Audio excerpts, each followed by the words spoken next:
오늘부터 한 달에 한 번씩 이사야서를 강의하도록 하겠습니다.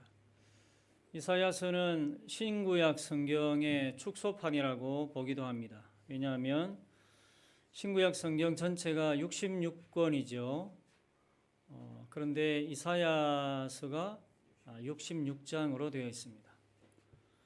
또 신구약 성경이 구약, 신약 이렇게 두 권으로 구분되어 있는데 이사야서도 마찬가지로 1장부터 39장까지 한 단락, 또 40장부터 66장까지 한 단락, 이렇게 두 단락으로 크게 구분이 되어 있어요. 그리고 이 단락의 주제를 놓고 볼 때도 비슷합니다. 신구약 성경에서 각 주제가 있는데 구약 성경은 주로 심판에 대해서 말씀을 하고 신약 성경은 희망에 대해서 이야기를 하죠. 이사야서도 마찬가지예요. 1장부터 39장까지는 심판에 대해서 주로 말씀하고 40장부터 66장까지는 희망에 대해서 말하고 있어요. 이것만 봐도 이사야서가 전체적으로 어떤 책인가 하는 어느 정도의 감은 잡히는 것 같습니다. 이사야서를 기록한 사람은 이사야 선지자입니다. 선지자의 이름을 따서 책의 이름을 붙였는데 구약 성경에 나오는 모든 선지서들이 다 그 저자의 이름을 따서 그렇게 부르죠. 이사야의 이름의 뜻은 여호와는 구원이시다 하는 것입니다. 여호와는 구원이시다. 이런 뜻하고 비슷한 이름들이 몇 개 나오는데 여호수아 또는 호세아 또 예수 이런 이름들이에요. 다 구원에 관련된 이름들이죠. 이사야는 선지자들 중에 왕자로 불리고 있습니다. 이것은 두 가지 의미가 있는데 첫째는 실제로 이사야가 왕족이었다 하는 말이 있기 때문이에요. 그래서 성경을 보면 이사야가 이 왕들을 아주 쉽게 만나는 장면들이 많이 나오는데 그것은 왕족이었기 때문에 왕들을 쉽게 만날 수 있지 않았을까 그렇게 보기 때문이에요. 또 두 번째는 이 이사야서에 나오는 내용이 이 장도 길지만은 내용이 굉장히 큽니다. 스케일이 굉장히 커요. 그래서 내용적인 면에서 볼 때 선지자들 중에 왕자와 같은 존재다 이런 것이죠. 시간적으로 보면 창조부터 새하늘과 새 땅까지 예언을 하고 있어요. 그리고 이 높낮이로 보면 이스라엘이 완전히 멸망하는 데서부터 영광스럽게 구원을 받는 그 높이까지 올라가기도 해요. 그렇게 해서 시간적으로 보나 높낮이로 보나 이 이사야서의 이 스케일이 엄청나게 큽니다. 그래서 우리가 이 이사야서를 잘 공부하고 말씀을 귀담아 들으면 이 책에 담겨 있는 하나님의 큰 비전을 우리가 보게 돼요. 이 세상을 향한 하나님의 비전, 또 이스라엘과 교회를 향한 하나님의 큰 비전이 있습니다. 이 말씀이 아무쪼록 우리에게 유익이 되어서 하나님의 나라를 좀 더 밝게 보는 영안이 열리게 되기를 바랍니다. 이사야는 유다의 왕들 중에서 우시야, 요담, 아하스, 히스기야 시대에 활동을 했어요. 유다의 전체 왕들이 몇 명인가 하면 20명입니다. 여기에서 우시야가 몇 번째 왕인가 하면 10번째 왕이에요. 그러니까 딱 중간이죠. 요담이 11번째, 아하스가 12번째, 히스기야가 13번째. 이렇게 됩니다. 그러니까 위치적으로 보나 또 이 전체 시간적으로 보나 남유다의 역사에서 중간을 이제 막 넘어서는 그런 지점에 있었고 그런 때에 이사야가 활동을 했어요. 하지만 이 시기에 이사야만 활동했던 게 아닙니다. 다른 선지자들도 같이 있었는데 미가라는 선지자가 같이 있었고 또 이 성경은 기록하지 않았지만은 오뎃이라는 선지자도 있었어요. 그리고 또 북쪽 이스라엘에는 호세아 선지자가 같은 시대에 예언을 했습니다. 그 외에 이름이 없는 무명의 선지자들도 아주 많았다고 보아져요. 하나님께서 한 시대에 이 이스라엘의 중간쯤, 분열왕국 시대의 중간쯤을 넘어가는 이 시대에 이렇게 많은 선지자들을 한꺼번에 보내신 데는 그만한 이유가 있기 때문이죠. 그 이유를 우리는 오늘 이 선지자 이사야 선지자를 통해서 듣게 되는데, 오늘 본문을 자세히 보시면 크게 두 가지 내용으로 구분이 돼요.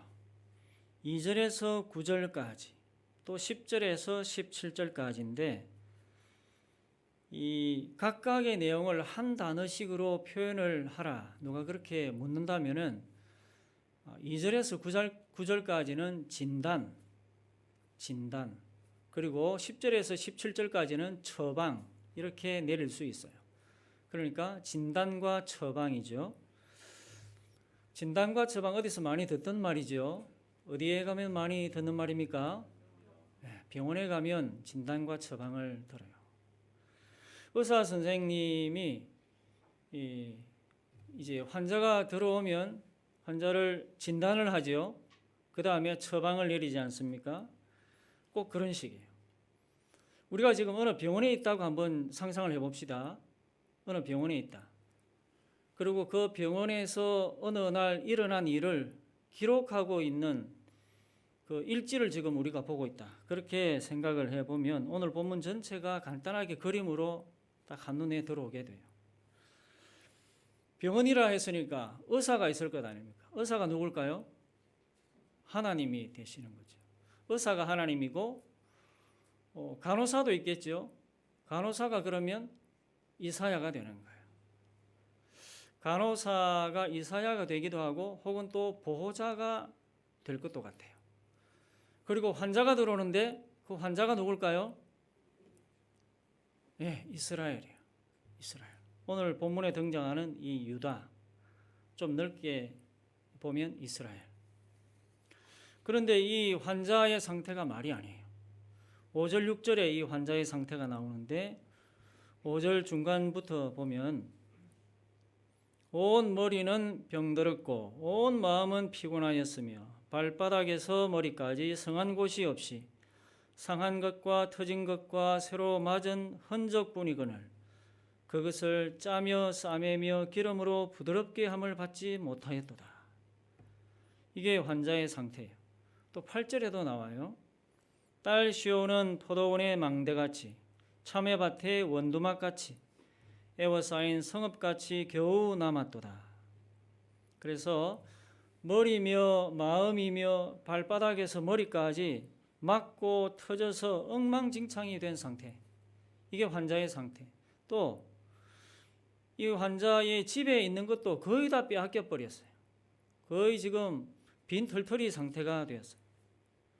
깡패한테 두들겨 맞고 도둑한테 다 빼앗겨서 그런 상태로 지금 의사를 찾아온 겁니다. 그래서 의사 선생님이 이 환자를 보고 진단을 내리죠. 진단을 내립니다. 이것은 거역의 죄 때문입니다. 이렇게 진단을 내요. 지금 당신이 이런 상태가 된 것은 거역의 죄를 지었기 때문에 지금 이런 상태가 됐습니다. 의사가 환자를 보고 이런 진단을 내리는 거예요. 진단의 내용이 2절에서 3절에 나와요. 의사 하나님이 진단하시는데 같이 한번 읽어봅시다. 2절 3절 시작. 하늘이여 들으라, 땅이여 귀를 기울이라. 여호와께서 말씀하시기를 내가 자식을 양육하는 끈을 그들이 나를 거역하였도다. 소는 그 임자를 알고 나귀는 그 주인의 구유를 알건만은 이스라엘은 알지 못하고 나의 백성은 깨닫지 못하는도다 하셨도다. 자, 이 진단의 중심 메시지, 한마디로 말하면 거역하였다. 거역하였다는 거예요. 이스라엘이 하나님을 거역했다는 거죠. 하나님의 뜻을 거역했다는 말입니다. 하나님의 뜻이 분명히 있어요. 그 뜻은 한마디로 언약이라고 하죠.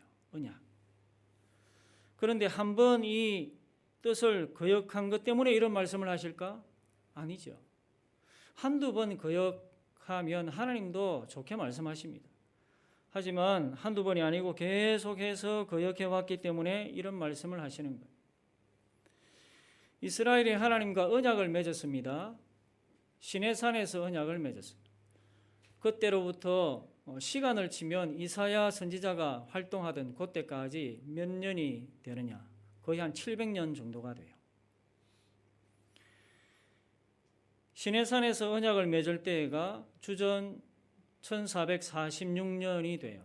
1446년에 출애굽을 했거든요.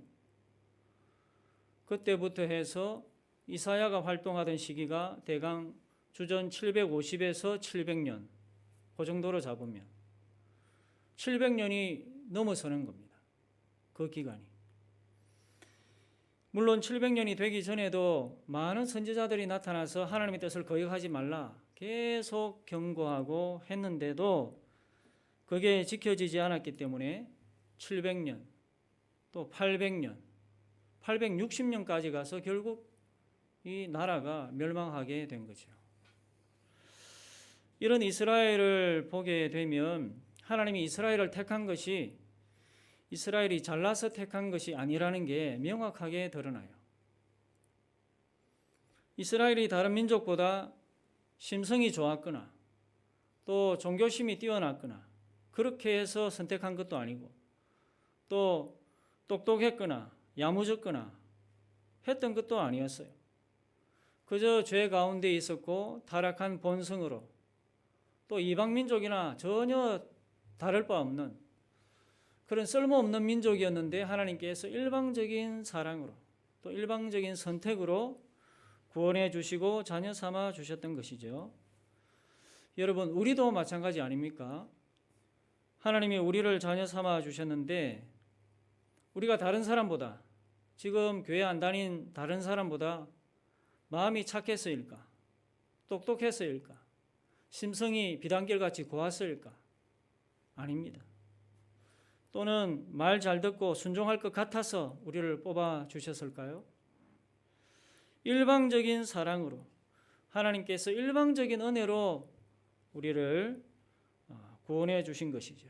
우리가 손을 벌리기도 전에 하나님 나를 좀 구원해 주십시오 하고 우리가 손을 뻗치기도 전에 하나님께서 먼저 우리에게 다가오신 거예요.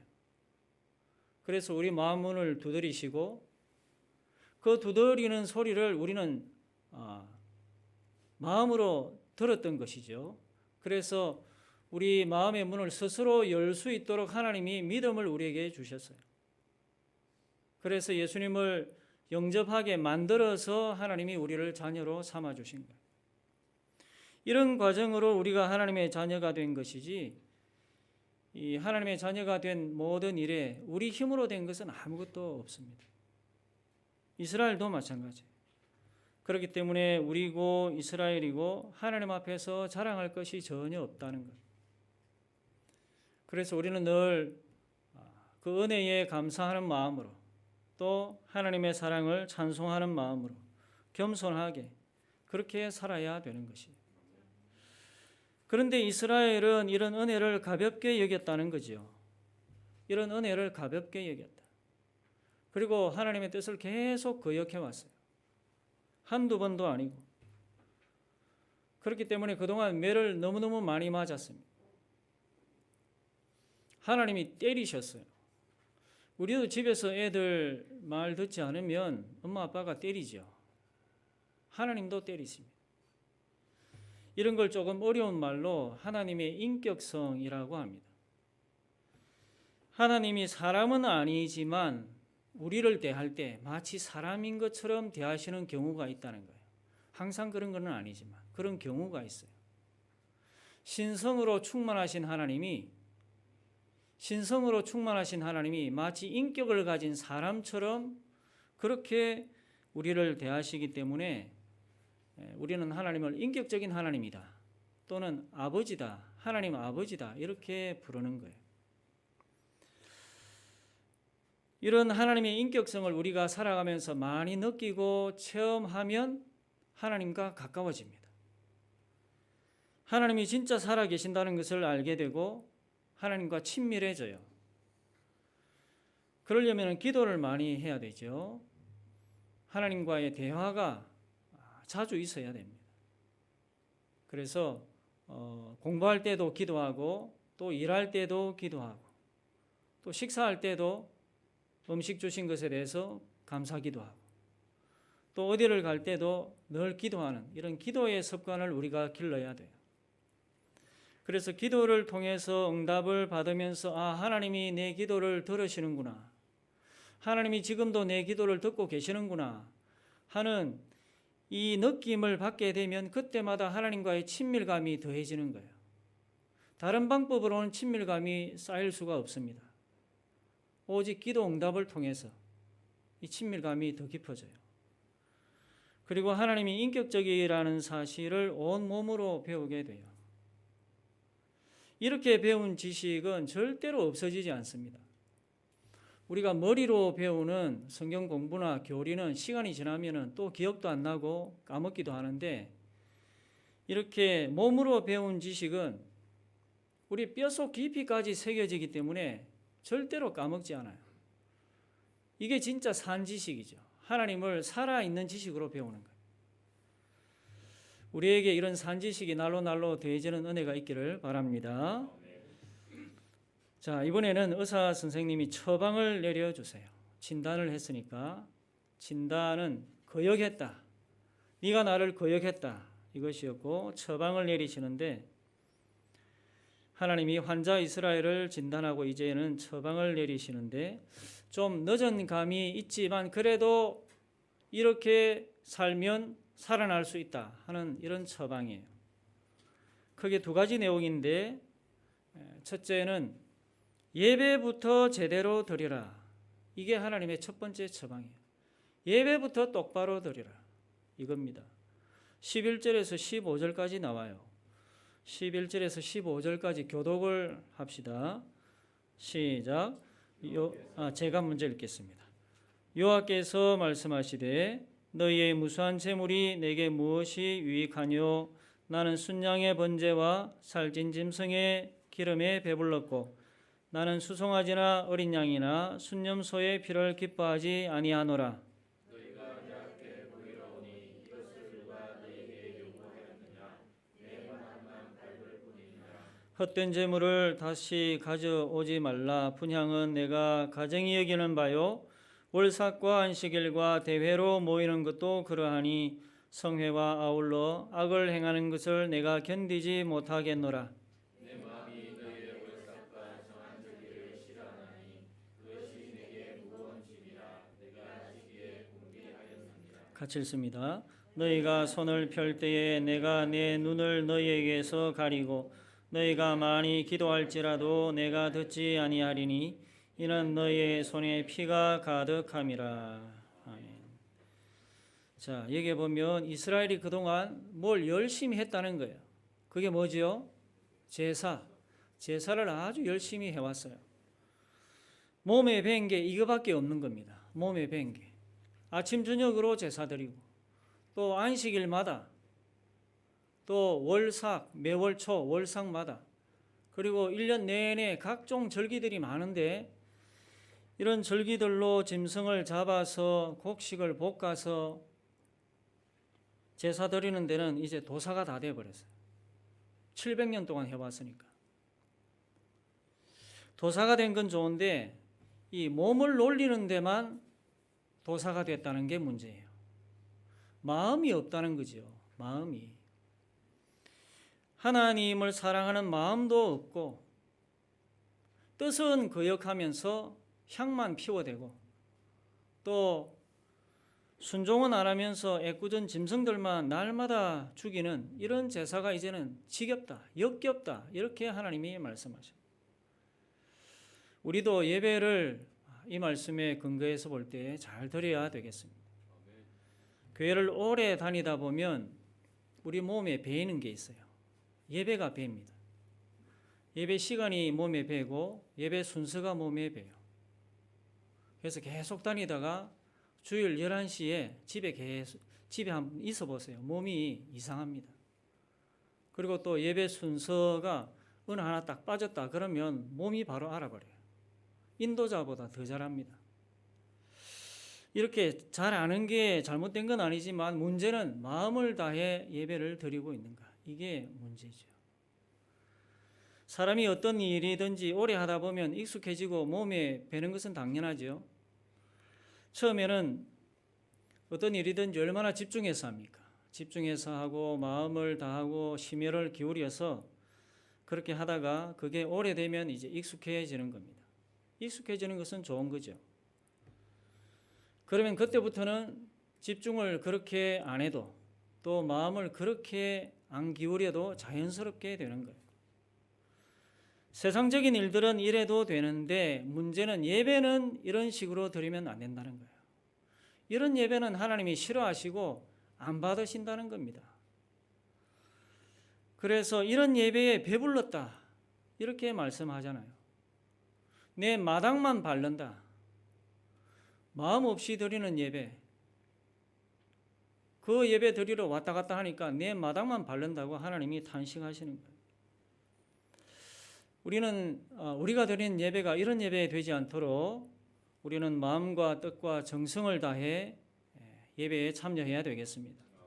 그리고 주님을 정말 사랑하는 마음으로 찬송하고 또 기도하고 말씀 듣고 또 헌금을 드리고. 두 번째 처방이 있어요. 첫 번째는 예배를 잘 드리라. 두 번째는 하나님의 백성답게 살아라. 하나님의 자녀답게 살아라. 이것입니다. 하나님의 자녀답게 행동해라. 16절에서 17절 같이 읽겠습니다. 시작. 너희는 스스로 씻으며 스스로 깨끗하게 하여 내 목전에서 너희 악한 행실을 버리며 악을 그치고 선행을 배우며 정의를 구하며 학대받는 자를 도와주며 고아를 위하여 신원하며 과부를 위하여 변호하라 하셨느니라. 여기 보면 8가지 동사가 나와요. 8가지 동사로 된 행동 지침들이 나옵니다. 스스로 씻으라. 씻다 동사죠. 스스로 씻으라. 첫 번째 행동 지침. 뭘 씻으라는 걸까요? 15절에 나옵니다. 손에 묻은 피를 씻으라. 죄를 씻으라는 말입니다. 그 다음은 악한 행실을 버리라. 내 목전에서 너희 악한 행실을 버리며, 버리다 동사가 나오죠. 그 다음에 행악을 거치라. 선행을 배우라. 정의를 구하라. 학대받는 자를 도와주라. 고아를 위하여 신원하라. 신원하라는 말은 보호하고 도와주라 이런 뜻입니다. 그리고 과부를 위하여 변호하라. 전체 8가지 행동 지침입니다. 하나같이 다 행동을 촉구하는 말들이죠. 행동하라, 실천해라, 행동에 옮겨라 하는 말입니다. 머릿속으로만 생각하지 말고 행동으로 옮겨라. 이게 정말 좋구나. 그렇게 생각만 하지 말고 실천에 옮겨라. 그게 하나님의 자녀답게 살아가는 길이다. 이런 말씀입니다. 어느 마을에 믿음이 좋은 교인이 한 사람이 있었는데 이 사람이 아주 한평생 열심히 일해서 큰 부자가 됐어요. 그래서 많은 사람들로부터 존경받고 또 이 지혜를, 그 부자가 되는 지혜와 비결을 알고 싶은 사람들이 많았습니다. 어느 날 젊은 사람이 찾아와서 물었어요. 당신은 정말 큰 부자가 되어서 존경받고 그렇게 높임을 받는데 그런 비결이 뭡니까? 그렇게 물으니까 이 부자가 하는 말이 자기에게는 3가지 생활 철학이 있다는 거예요. 첫째는 술을 마시지 않는다. 생활 철학. 첫째는 나는 술을 마시지 않는다. 두 번째는 고생을 두려워하지 않고 열심히 일한다. 고생을 두려워하지 않고 열심히 일한다. 세 번째는 하나님만 믿고 만사에 의심을 하지 않는다. 하나님만 믿고 만사에 범사에 의심을 하지 않는다. 이런 자신의 세 가지 생활 철학이 있다. 이렇게 이야기를 했어요. 이 이야기를 듣고 있던 그 젊은 사람이 이상하다는 듯이 이거는 뭐 누구나 다 아는 내용 아닙니까? 삼척 동자도 다 아는 건데 이게 무슨 뭐 부자 되는 비결이 되겠습니까? 그렇게 대답을 했더니 부자가 하는 말이 실천이 문제입니다. 실천이. 누구나 다 알고는 있지만 실천하지 않는 게 문제입니다. 이런 말을 했다는 거예요. 여러분, 지금 우리 중에 누가 하나님의 자녀답게 살아가는 법을 모르는 사람이 있겠습니까? 다 압니다. 귀에 못이 박히도록 그동안 들었어요. 그렇지 않습니까? 그러나 실천하지 않아요. 행동하지 않습니다. 그게 지금 우리의 발목을 잡고 있는 것이죠. 그렇기 때문에 오늘 우리는 하나님이 우리에게 내리시는 이 처방전을 잘 받아야 하겠습니다. 첫째는 무엇이었습니까? 예배를 바로 드리라. 마음을 다해 예배 드리라. 두 번째는 그것을 다른 말로 조금 옮기면 말씀의 행동 지침들을 실천하라는 것. 행동으로 옮겨라. 말씀을 행동으로 옮겨라 하는 것입니다. 그것이 곧 하나님의 백성답게 살아가는 길이죠. 그래서 우리 모두가 더욱더 하나님의 자녀답게 변화되는 역사가 우리 속에서 더욱 왕성하게 일어나게 되기를 주님의 이름으로 축원합니다.